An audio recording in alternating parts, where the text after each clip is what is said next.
সাহাবীদের মধ্যে দুজন সাহাবী পরস্পরের সাথে কথা বলছেন এবং কথা বলতে গিয়ে গলার ভয়েসটা উঁচু হয়ে গেছে। আমরা হয় না, নবী সাল্লাল্লাহু আলাইহি ওয়াসাল্লাম সেখানে বসেছিলেন। এই দৃশ্যটা আল্লাহ পাক দেখে আয়াত নাযিল করে দিলেন, তোমরা সাবধান হয়ে যাও, যদি তোমরা নবীর সামনে নিজেদের কণ্ঠস্বরকে উঁচু করো তোমাদের আমলনামা সব ডিলিট হয়ে যাবে, তোমরা টেরই পাবে না। বুঝতে পারছেন? শুধু নবীর সামনে কণ্ঠস্বর উঁচু করার ফলাফল এটা। আর যদি নবী সাল্লাল্লাহু আলাইহি ওয়াসাল্লামের নাজিল করা যে শরীয়ত, এই দিন পালন না করে অন্য দিন পালন করে, তাহলে কি হবে? বুঝতে পারছেন না? একটা হাদিসে পাওয়া যাচ্ছে তৃতীয় সিঁড়িতে নবী সাল্লাল্লাহু আলাইহি ওয়াসাল্লাম দাঁড়িয়ে বলছেন আমিন। সাহাবীরা বলছেন কেন আমিন বললেন ইয়া রাসূলুল্লাহ? নবীজি বলছেন আমি যখন তৃতীয় সিঁড়িতে ছিলাম জিবরাইল আলাইহিস সালাম এসেছিলেন, এসে বলেছেন ধ্বংস হোক সেই ব্যক্তি যে ব্যক্তির সামনে নবীর নাম উচ্চারিত হয়েছে কিন্তু সে নবীর নাম শুনে দরুদ পড়ে নাই সাল্লাল্লাহু আলাইহি ওয়াসাল্লাম। নবীর নাম শুনে শুধু দরুদ পড়ে নাই, তাতেই তার ধ্বংসের অভিশাপ চলে আসতেছে।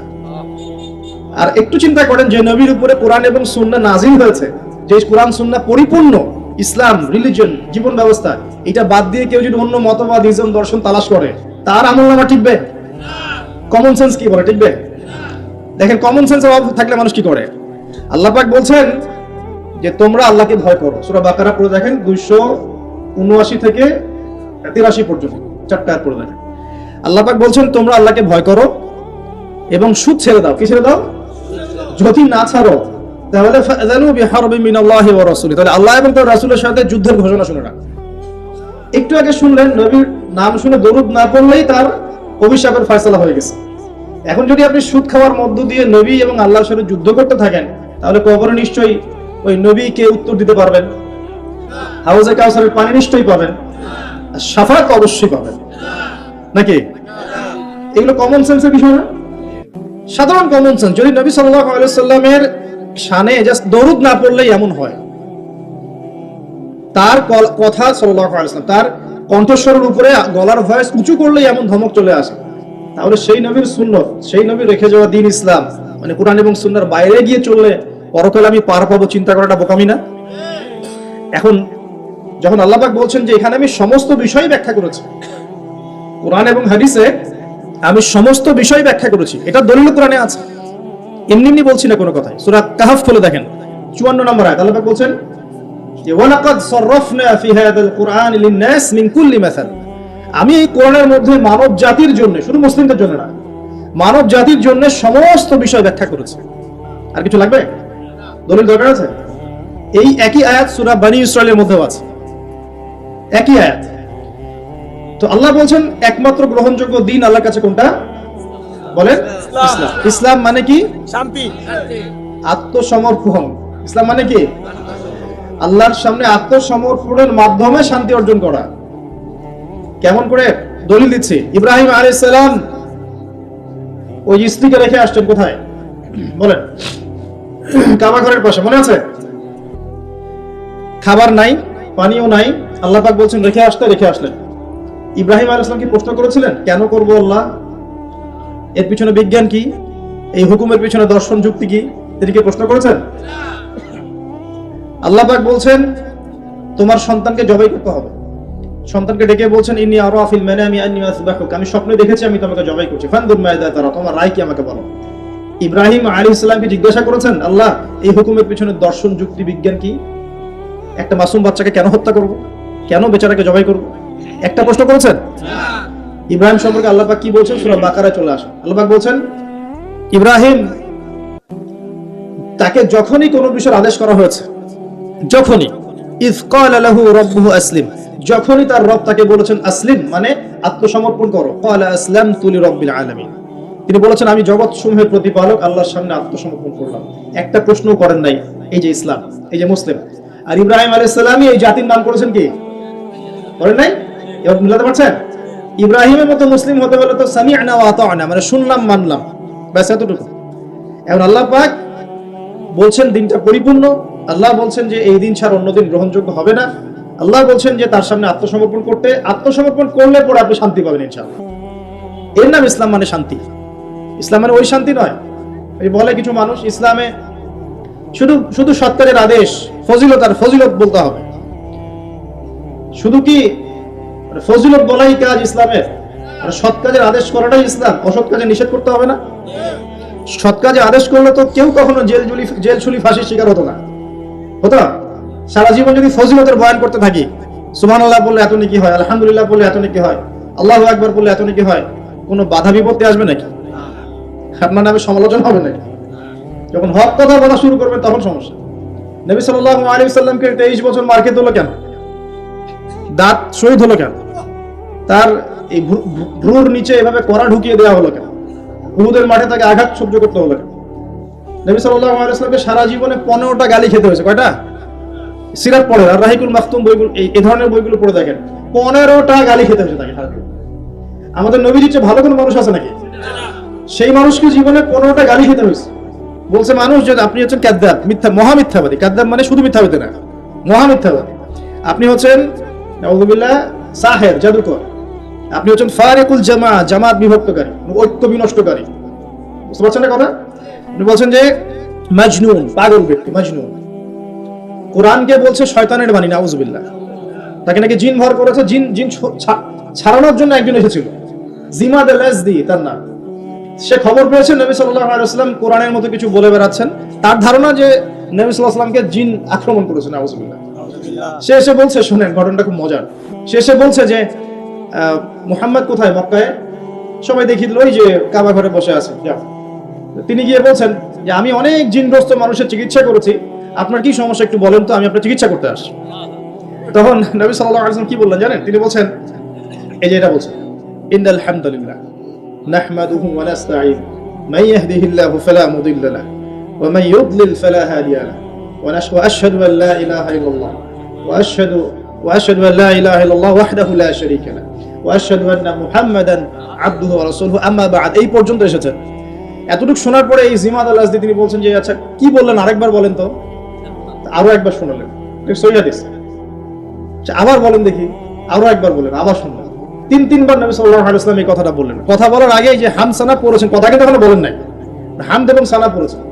3বার বলার পর জিমাদ আল-আজদি তিনি বলছেন যে আল্লাহর কসম, আমি জীবনে বহু জিনগ্রস্ত মানুষকে দেখেছি, জাদুগ্রস্ত মানুষকে দেখেছি, কিন্তু আপনার এই যে কথাগুলো শুনে মনে হচ্ছে যে সাগরের গভীর থেকে বের হয়ে আসছে।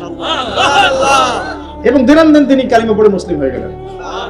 এটা বিখ্যাত ঘটনা, জিমাদ আল-আজদির ঘটনা। তো নবী সাল্লাল্লাহু আলাইহি ওয়াসাল্লাম সবচেয়ে পবিত্র চরিত্রের মানুষ হওয়া সত্ত্বেও তাকে জীবনে 15টা গালি খেতে হয়েছে। আমি আরো করেছি, স্টাডি করেছি, দেখেছি তাকে প্রায় 16 বার হত্যার চেষ্টা করা হয়েছে। কতবার? প্রায় 16 বার। মক্কা মদিনা উভয় ক্ষেত্রেই। মক্কার তো নির্যাতন আপনারা জানেনই, গলার মধ্যে চাদর পেঁচিয়ে দেওয়া হয়েছে, পিঠের উপর উঠে নাড়িভুড়ি চাপিয়ে দেওয়া হয়েছে, হয় না? একজন থুতুও দিতে চেষ্টা করেছিল নবী সাল্লাল্লাহু আলাইহি ওয়াসাল্লামকে। আল্লাহ নবী তখন বদদুয়া করেছিলেন একটা, যে আল্লাহ তোমার জাহান্নামে যে কুকুরগুলো আছে এর মধ্যে একটা কুকুরকে এর পিছনে লেলিয়ে দিও। এরপরে কি হয়েছিল, বহু বছর পরে এই ব্যক্তি সিরিয়ার দিকে গিয়েছে সফর করতে, হঠাৎ রাত্রেবেলা দেখে যে তার তাঁবুর বাইরে বাঘ হাজির, একটা নেকড়ে বাঘ, কোত্থেকে আসলে কেউ বলতে পারে না, এবং এর হাতেই তার খালাস, একবারে শেষ। তো আবার একদিন যখন তিনি নামাজ পড়ছেন, উটের নাড়িভুড়ি চাপিয়ে দেওয়া হলো, নবী সাল্লাল্লাহু আলাইহি ওয়াসাল্লাম হাত তুলে দোয়া করলেন। দোয়া করে বলেন, আল্লাহ যে আবু জাহাল, নাম উল্লেখ করে আবু জাহাল, আল্লাহ যে উতবা, যে শাইবা, যে রাবিয়া, এদের নামগুলো মেনশন করে আল্লাহ তুমি এদেরকে দেখে নিও। যতজনের নামে বদদোয়া করেছেন সবার লাশ বদরের কূপে পাওয়া গেছে। যতজনের নাম ধরে তিনি বদদোয়া করেছেন সবার লাশ 10 বছর পর বদরের যুদ্ধে কূপের মধ্যে পড়েছিল। একটু আগে বলেছিলাম না নবী সাল্লাল্লাহু আলাইহি ওয়াসাল্লামের বদদোয়া। আর আমরা যারা সারা জীবন অতিবাহিত করছি, দিনের কোনো ফিকিরই নাই, দিন পালনের কোনো ফিকির নাই, নামাজ না আছে, পর্দা না, যাকাত না, ইসলামিক অর্থনীতি না, ইসলামিক পরিবার না, ইসলামিক রাষ্ট্র করার কোনো চিন্তা ভাবনা কিছুই নাই, তাহলে আমাদের কি হবে আল্লাহ ভালো জানেন। প্রিয় ভাইরা, 16 বার তাকে হত্যা করার চেষ্টা করা হয়েছে, এটা আমি পেয়েছি। এমনকি মক্কা বিজয়ের পরে যখন তিনি তাওয়াফ করছেন ওই সময়ও একজন চোরাগুপ্ত হামলা চালানোর চেষ্টা করেছে। এখন আমাকে উত্তর দেন, নবী সাল্লাল্লাহু আলাইহি ওয়াসাল্লাম এত পুত পবিত্র চরিত্র অধিকারী মানুষ হওয়া সত্ত্বেও মানুষ কেন তাকে গালি দেয়, কেন তাকে হত্যার চেষ্টা করে? কি কারণ? কারণ একটাই, লা ইলাহা ইল্লাল্লাহর দাওয়াত এমন দাওয়াত যেটা খালি মুখের জিকিরের দাওয়াত নয়। লা ইলাহা ইল্লাল্লাহর দাওয়াত মানে আল্লাহ পাকের জমিনে আল্লাহ পাকের পূর্ণ বিধান চলবে, অন্য কিছুই চলবে না। আর এই সৎ কাজের আদেশ অসৎ কাজের নিষেধে যখন আপনি যাবেন তখন অবশ্যই এরকম বাধা বিপত্তি আসতেই হবে।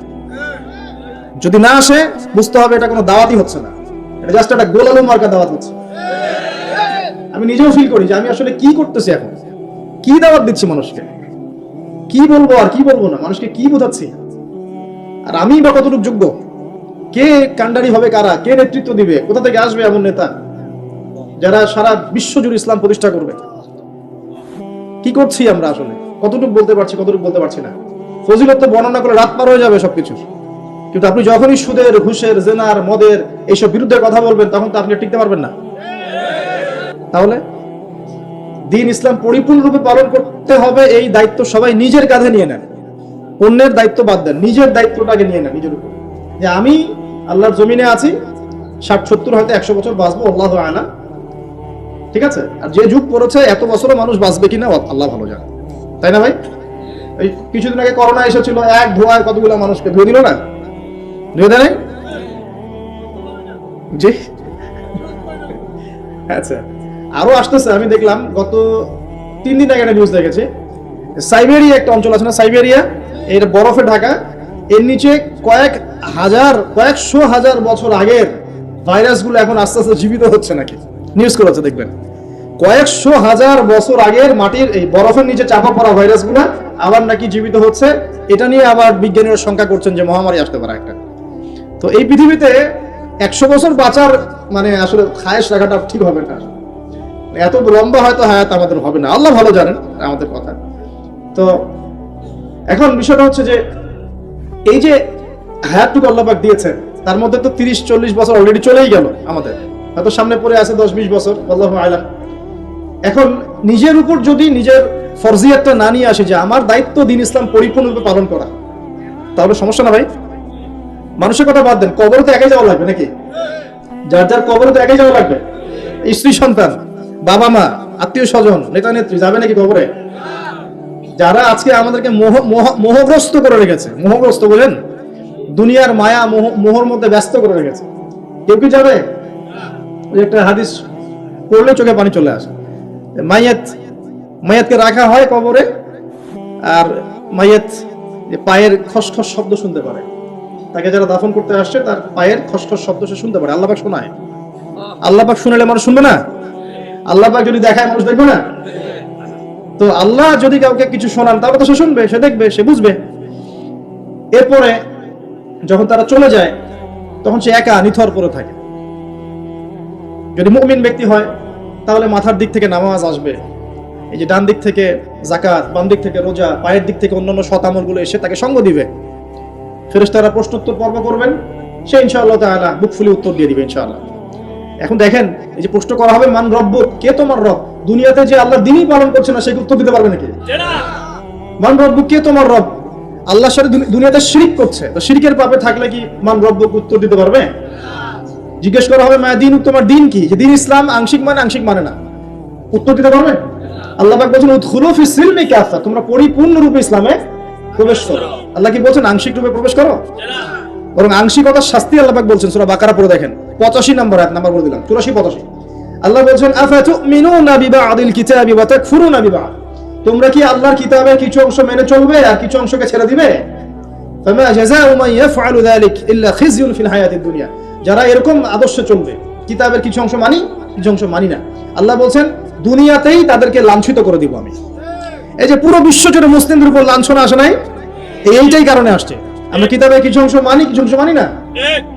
কিতাবের কিছু অংশ আমরা মানি ঠিকই, কে বলছেন নামাজ রোজা হজ যাকাত আমরা মানি না? আমরা মানি তো, কিন্তু সুদটা ছাড়তে যান, দেখেন মানে কিনা। এই সুদের করাল গ্রাসে এই পুরো বিশ্বের অর্থনৈতিক সিস্টেমটা এখন হুমকির মুখে পড়ে আছে। এই যে প্রবাসীরা আপনারা এখানে আছেন অনেকে, আপনাদের রেমিটেন্স থেকেই তো চলে রিজার্ভ, এটাকে অন্যতম সোর্স।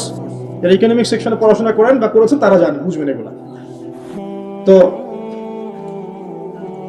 এই পরিশ্রমের ফসল, মাথার ঘাম পায়ে ফেলে কি অবর্ণনীয় কষ্ট সহ্য করে যে কাজগুলো করে মানুষ, আমরা যতবার অ্যাব্রোডে গিয়েছি, যাওয়ার সুযোগ হয়েছে, আমরা দেখেছি প্রবাসীদের যে কি কষ্ট, খাওয়ার কষ্ট, থাকার কষ্ট, ঘুমের কষ্ট, সুবহানাল্লাহ। এই যে পরিপূর্ণ জীবন ব্যবস্থার কথা বলছি, প্রবাসীদের কথা থেকে এখানে আসছিলাম, যে তাদের যে কষ্ট, আমরা দোয়া করি যে আল্লাহ পাক তাদের যেন কষ্টগুলো লাঘব করে দেন এবং তাদের পরিবারগুলোকে আল্লাহ পাক যেন ইসলামিক পরিবার রূপে কবুল করেন।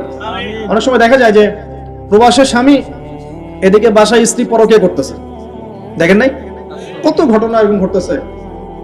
তো এরকম নিমক হারাম মহিলাদের সাথে সংসার করবেন না, সুন্দর মতো বসবেন, বসে সেপারেট করে দিবেন। এসব এসব নিয়ে চলার কোনো মানে হয় না তো। আপনি প্রবাসে গিয়ে মাথার ঘাম পায়ে ফেলে রেমিটেন্স পাঠান, টাকা পাঠান, আপনার টাকা দিয়ে পরিবার চলে, সমাজ কল্যাণমূলক কাজ হয়, দেশের জিডিপি বাড়ে, রিজার্ভ বাড়ে। আপনার পরিবারের বউ এসে এই কাজ করবে, শান্তভাবে বসে চুপচাপ ছেড়ে দিন, দরকার নেই। দুনিয়াতে একটা শিক্ষা নিয়েছি, দুনিয়ার শিক্ষা হচ্ছে দুষ্ট গরুর চেয়ে শূন্য গোয়াল অনেক ভালো। দুষ্ট গরুর চাইতে শূন্য গোয়াল অনেক ভালো। আর মানুষ যখন আল্লাহকে পেয়ে যায়, হ্যাঁ, মানুষ যখন আল্লাহকে পেয়ে যায় তখন সে দুনিয়ার আসল বাস্তবতা বুঝতে পারে, দুনিয়া কি জিনিস। আলী রাদিয়াল্লাহু আনহুর একটা বই পড়ছিলাম, উনার যে মানে দর্শনগুলা, উনার যে চিন্তা ভাবনাগুলো, উনার কিছু লেখা ছিল, কিন্তু এগুলো সব জায়গায় আসে নাই। এই বইগুলো সবাই পায় না, কিন্তু রেয়ার বই।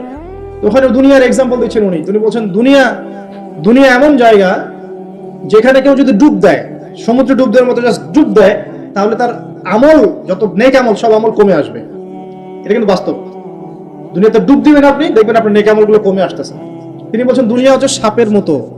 কেমন? সাপের মতো। ধরতে নাকি খুব সফট লাগে, ধরতে খুব স্পর্শ করতে সফট মনে হয়, কিন্তু এর বিষ যদি একবার ঢুকে দেয় শরীরে আর রেহাই নাই। কথাগুলোর গভীরতা অনেক। এক জায়গায় লিখছেন উনি যে আমি দুই শ্রেণীর মানুষকে নিয়ে খুব সমস্যা আছে।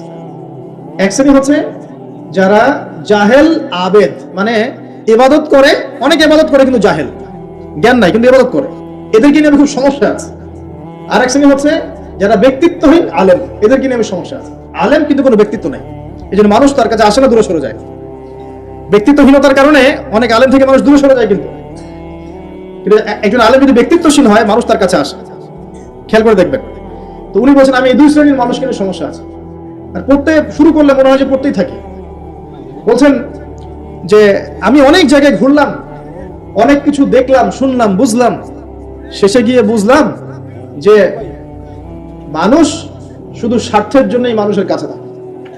বলছেন তিনি বলছেন তুমি যদি ভালোবাসাকে বাড়াতে চাও তাহলে মানুষের সাথে খুব বেশি মেলামেশা করতে চাও, একটু কম মেলামেশা করো, একটু দূরত্বে থাকো, তোমাকে মানুষ ভালোবাসবে।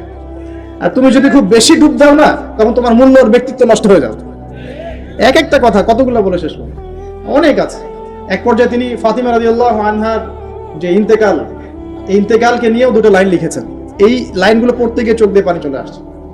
তিনি বলছেন তোমাকে কতদিন দেখি না, কতদিন ছুঁয়ে দেখি না, কতদিন তোমার কাছে যাই না। সবাই বলে তুমি আমার থেকে দূরে, কিন্তু সত্যি কথা হচ্ছে তুমি আমার কলিজার ভিতরে আছো। এমন করে লিখেছেন ফাতিমা রাদিয়াল্লাহু আনহা সম্পর্কে। হে আমার প্রিয়তমা, তোমাকে কতদিন দেখি না, তোমার চেহারা কতদিন দেখি না, তোমাকে কতদিন ছুঁইতে পারি না। হ্যাঁ, সবাই বলে তুমি আমার থেকে দূরে চলে গেছো, কিন্তু আমি জানি তুমি আমার কলিজার বক্ষ পিঞ্জরে আছো। লিখেছে কবিতা। তো আপনারা একটু পড়াশোনা করবেন। স্পেশালি আমি আপনাদের এনকারেজ করি যে চার খলিফার জীবনী অবশ্যই পড়বেন। চার খলিফার জীবনী পড়বেন, সাহাবীদের জীবনী পড়বেন, তারা কিভাবে দিন শিখেছেন, বুঝেছেন, পালন করেছেন, প্রচার করেছেন, দিনের জন্য কত ত্যাগ স্বীকার করেছেন, এগুলো পড়বেন। আমি খুব রিকোয়েস্ট করি আপনাদেরকে যে আপনারা ইতিহাস পড়বেন। রাসূল সাল্লাল্লাহু আলাইহি ওয়াসাল্লামের জীবনী থেকে শুরু করে একদম অটোমান এম্পায়ার পর্যন্ত ইতিহাসগুলো পড়ে দেখেন, কিভাবে ইসলাম আজকে এই জায়গায় আসছে আপনি চিন্তাই করতে পারবেন না। কত চড়াই উতরাই পেরিয়ে যে ইসলাম আজকে এই জায়গায় আসছে আপনি চিন্তাই করতে পারবেন না। প্রিয় ভাইরা, আমাদের নবীজি সবচেয়ে ভালো মানুষ হওয়া সত্ত্বেও তাকে কিন্তু গালি খেতে হয়েছে এবং হত্যার চেষ্টাও করা হয়েছে। মনে রাখবেন, শুধু সৎ কাজের আদেশ করার নাম ইসলাম নয়, শুধু আংশিক বিষয় পালন করার নাম ইসলাম নয়, অসৎ কাজের নিষেধের নামও ইসলাম, এবং আল্লাহ নিষেধগুলো ছেড়ে দেওয়ার নামও ইসলাম। আল্লাহ পাক এটাই বলছে সূরা বাকারা 84-85-তে, তোমরা কি কিতাবের কিছু অংশ মানো, কিছু অংশ মানো না। ফামা জাযাউ মা ইয়াফআলু যালিকা ইল্লা খিzyun ফিল হায়াতিদ দুনিয়া, দুনিয়াতেই আমি লাঞ্ছিত করে দেব এমন অপরাধ করলে। ওয়া ইয়াউমাল কিয়ামা ইউরাদ্দুনা ইলা আশাদ্দিল আযাব, কিয়ামতের মাঠে সবচেয়ে যন্ত্রণাদায়ক শাস্তি এদেরকে দেওয়া হবে। কাদেরকে? যারা কিতাবের কিছু অংশকে মানি, কিছু অংশ মানি না। পারি না পারি, আগে আকীদা পরিষ্কার রাখবো যে ইসলামে প্রত্যেকটা বিষয়ে হেদায়েত আছে, এটাই চূড়ান্ত দিন, এর বাইরে কোনো দিন আল্লাহর কাছে গ্রহণযোগ্য হবে না। কেউ চর্চা করলে তা কশ্চিনকালও কবুল করা হবে না। এবার আসেন, এর ভিত্তি কি? এর ভিত্তি হচ্ছে দুইটা। কয়টা? দুইটা থেকে আরো দুইটা এসেছে। এই দুটো হচ্ছে মূল। নবী সাল্লাল্লাহু আলাইহি ওয়াসাল্লাম বলছেন, তারাকতু ফিকুম আমরাইন, আমি তোমাদের মাঝে রেখে গেলাম মাত্র দুটো বস্তু। কয়টা বস্তু? দুটো বস্তু। লান তাদিল্লু মা তামাসসাকতুম বিহিমা, তোমরা কোশ্চিন কালেও পথভ্রষ্ট হবে না যতদিন পর্যন্ত এই দুটাকে আঁকড়ে ধরে থাকবে। কোন দুটা? এক নাম্বার আল কিতাবুল্লাহ, আল্লাহর কিতাব। দুই নাম্বার ওয়া সুন্নাতে নবীহি, তার নবীর সুন্নাত। তো কোরআন এবং সুন্নাত মিলেই কোরআন এবং হাদিস নয় কি? আচ্ছা, এখন আমাদের সামনে নবীজি নাই, আমাদের সামনে সাহাবায়ে কেরাম নেই, আমাদের সামনে তাবেঈন, চার ইমাম কেউই নাই, ওলামায়ে কেরাম আছেন, আর আমাদের সামনে আছে কোরআন এবং হাদিসের কিতাবগুলো। এই তো ইসলাম আমরা দেখছি, তাই না? এর বাইরে তো আমরা দেখতে পাচ্ছি না। সাহাবীরা না হয় সরাসরি নবীকে দেখে দিন পালন করেছে, তাই না? তারপরের জেনারেশন সাহাবীদেরকে দেখে করেছে, তারপরের জেনারেশন তাবেঈদের দেখে করেছে। আমরা তো কাউকেই দেখতে পাচ্ছি না।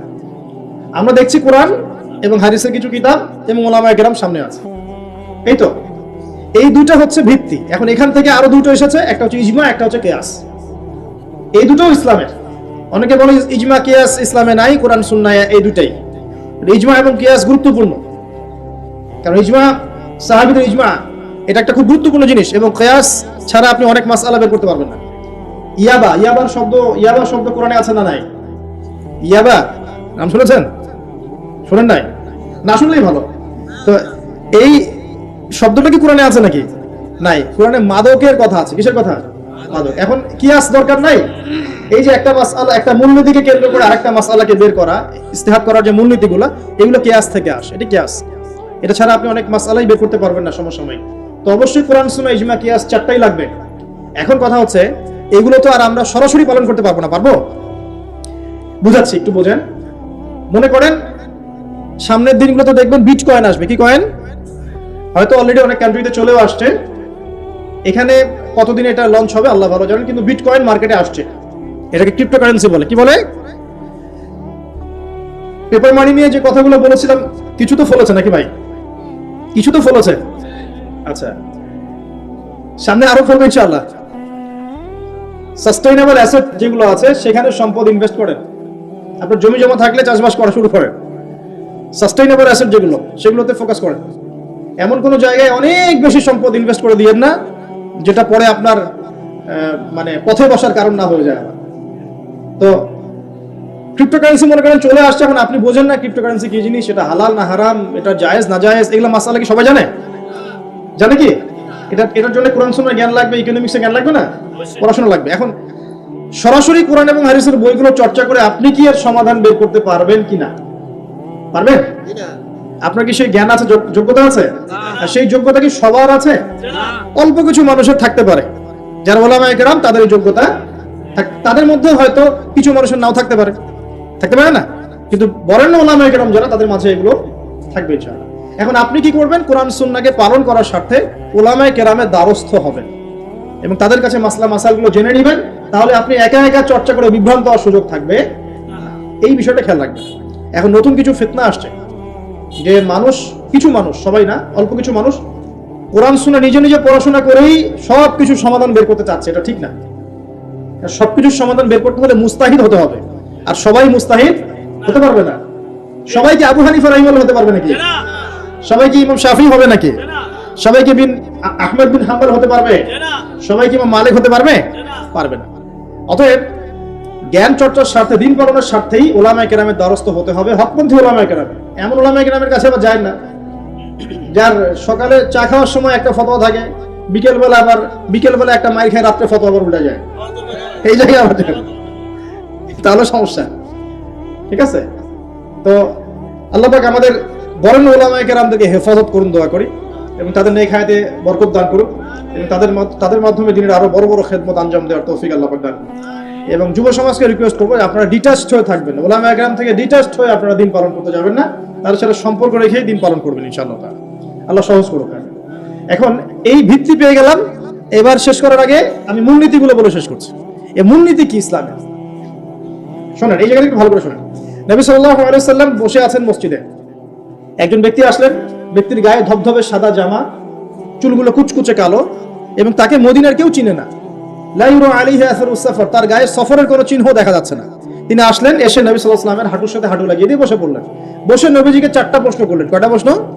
চারটা। তার মধ্যে প্রথমটা হচ্ছে আখবিরনি আনিল ইসলাম, হে মুহাম্মদ সাল্লাল্লাহু আলাইহি ওয়াসাল্লাম আমাকে ইসলাম সম্পর্কে বলো যে ইসলাম কি, ইসলাম কি জিনিস, ইসলামের ব্যাখ্যা কি, সংজ্ঞা কি।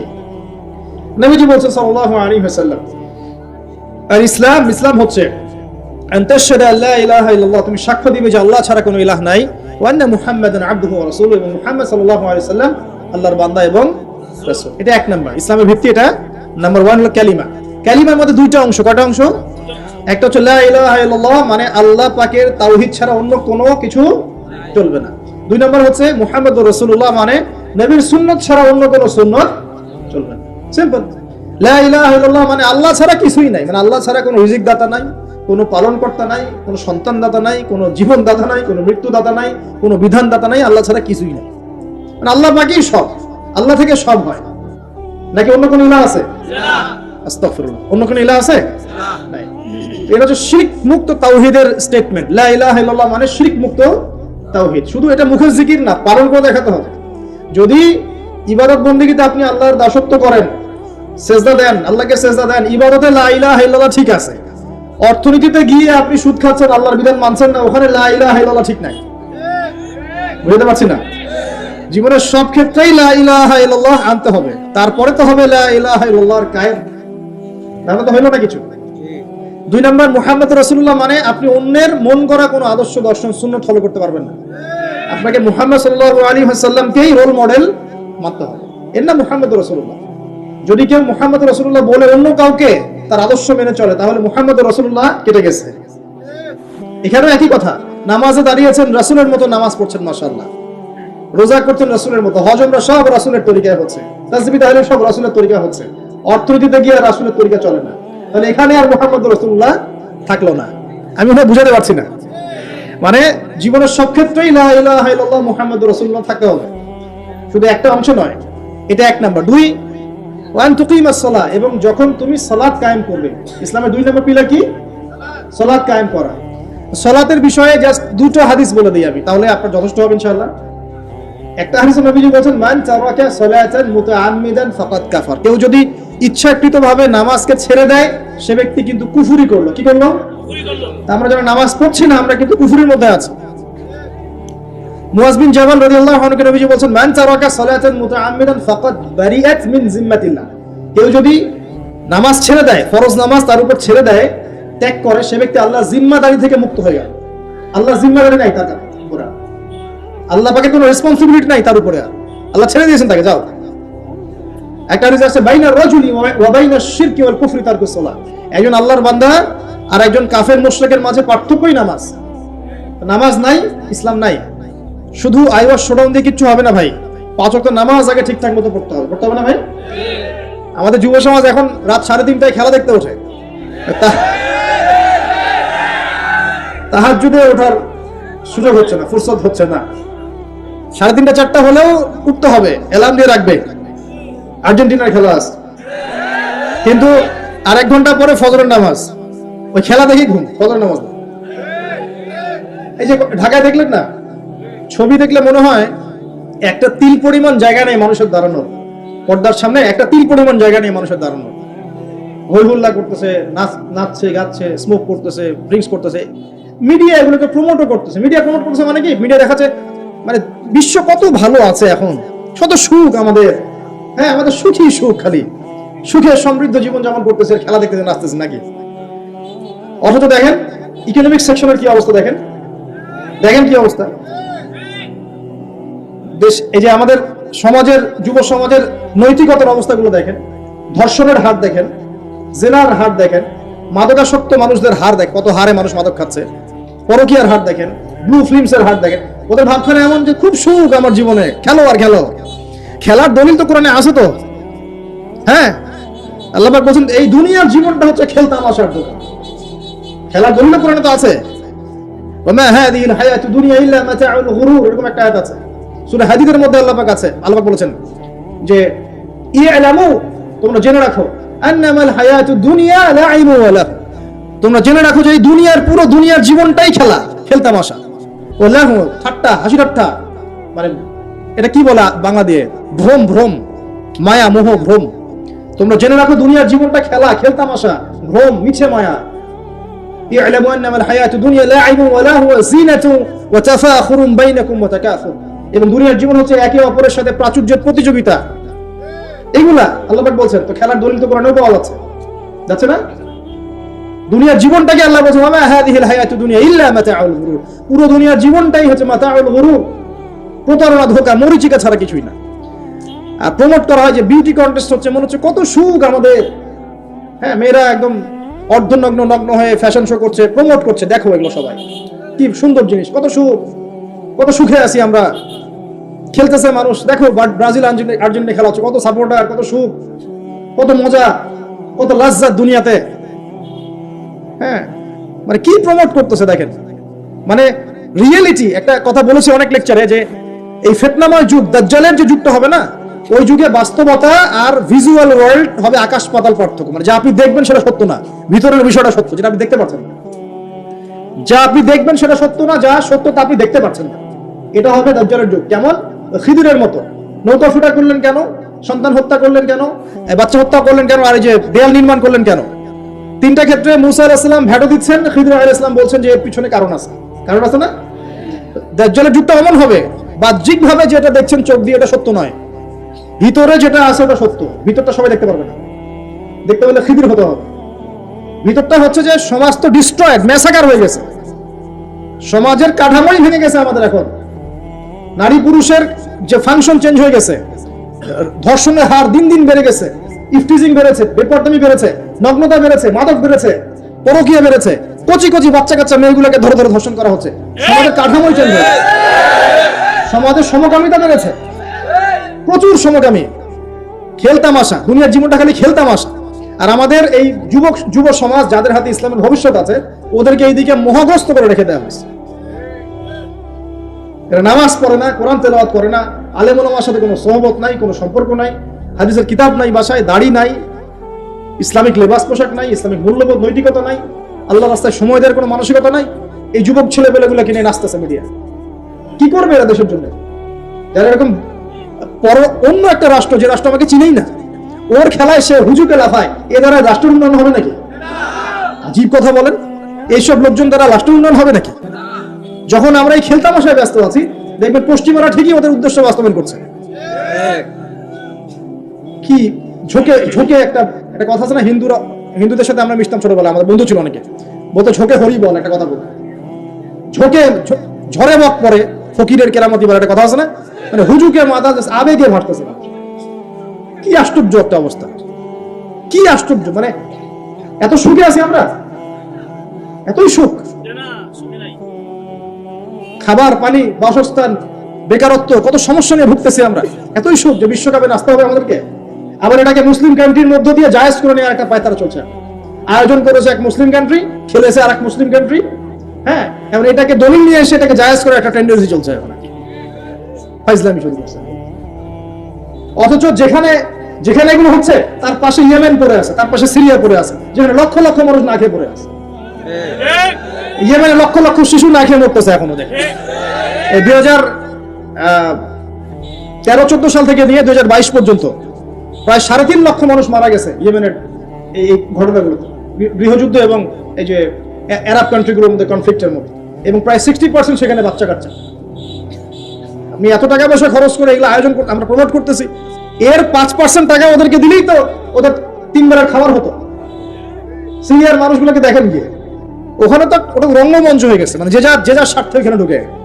ওখানে ইসরায়েলও ঢুকছে, আমেরিকাও ঢুকছে, তুরস্কও ঢুকতেছে, ওখানে আগে রাশিয়া ছিল, ওখানে বাশার আল আসাদ সরকার, সব মিলে জগা খিচুড়ি অবস্থা একটা। মানুষের মানবতা, জীবনযাত্রা নাই, জীবনের কোনো মূল্য সেখানে নাই। প্রচুর মানুষ, ছোট ছোট ছেলেপেলে দেখবেন না খেয়ে ওখানে মারা, উদ্বাস্তুর মতো তাঁবুর নিচে জীবনযাপন করে। এটা দেখেন না চোখ দিয়ে? ওখানে একটা খেলা, হুদাই একটা খেলা নিয়ে এত লাফালাফি করতেছে, পাশে এতগুলো মানুষ না খেয়ে মারা যায়, কোনো খবর নাই। নিজে ভরপেট খাই, প্রতিবেশী অনাহারে থাকে, মুমিন হবে? কিসের ইসলাম ফলো করতেছি আমরা? আসলে আমরা যে ইসলামটা ফলো করতেছি, এটা পশ্চিমাদের শেখানো ইসলাম। আমরা রাসূলুল্লাহ সাল্লাল্লাহু আলাইহি ওয়াসাল্লামের শেখানো ইসলাম ফলো করতেছি না। আমার স্ট্রেট কাট কথা একদম। আমরা যে ইসলামটা ফলো করতেছি, এটা হচ্ছে পশ্চিমাদের শেখানো ইসলাম। রাসূলুল্লাহ সাল্লাল্লাহু আলাইহি ওয়াসাল্লামের ইসলাম ফলো করলে আজকে আমাদের অবস্থাগুলো হতো না। আল্লাহ পাক আমাদেরকে বোঝার তৌফিক দান করুন। আমিন। আমি শুধু ফাযাক্কির ইন্নামা আনতা মুযাক্কির, আল্লাহ পাক যে বলেছেন তুমি উপদেশ দাও, তুমি শুধু উপদেশ দাতা, লাস্তা আলাইহিম বিমুসাইতির, কারো প্রতি তুমি দারোগা নাও, আমরাও কারো প্রতি দারোগা নই, কিন্তু পুরো বিশ্বের প্রেক্ষাপটটাকে কোরআন সুন্নাহ দিয়ে ব্যাখ্যা করার দায়িত্ব আমাদের। কেউ গ্রহণ করলে করবে, না করলে করবে না। তার কবরে সে যাবে, আমার কবরে আমি যাব, সিম্পল, শেষ। এটা সত্যটা স্পষ্ট করতে হবে। প্রিয় ভাইয়েরা, পরিপূর্ণ দিন পালন করে যুবকদেরকে বলবো, দেখুন শেষ করার আগে বলে দেই, নামাজ ছাড়েন না, লা ইলাহা ইল্লাল্লাহর উপর থাকেন, মুহাম্মদুর রাসূলুল্লাহর উপর থাকেন, নামাজ ছাড়েন না। আপনার উপরে অনেক দায়িত্ব আছে, উম্মতে মুহাম্মাদির অনেক জিম্মাদারি আপনার কাঁধে আছে। নিজেকে চিনতে শেখেন। আপনি 8-10টা বিধর্মীদের মতো নন, আপনি একজন মুসলিম যুবক, আপনার উপরে অনেক দায়িত্ব আছে। আপনাকে আল্লাহ পাক ওই খেলায় বাঁশি বাজানো আর রং তামাশা করার জন্য সৃষ্টি করেন নাই। আর এই বিষয়ে আমি আপনার চেয়ে একটু হলেও বেশি বুঝবো, কারণ আমরা জানি এর ভিতরে গল্পগুলো কি।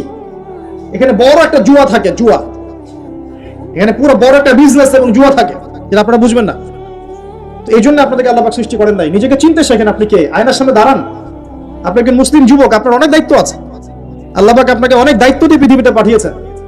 জ্ঞান অর্জন করেন, আলেম ওলামার কাছে সোহবতে থাকেন, কানেকশনে থাকেন, বইপত্র পড়াশোনা করেন, আমল বাড়িয়ে দেন, হালাল রিজিক খান, পরিবারের আদর্শ ঠিক করার চেষ্টা করেন, সমাজের কল্যাণে কিছু করার চেষ্টা করেন, সমাজ কল্যাণমূলক কিছু কাজ করার চেষ্টা করেন।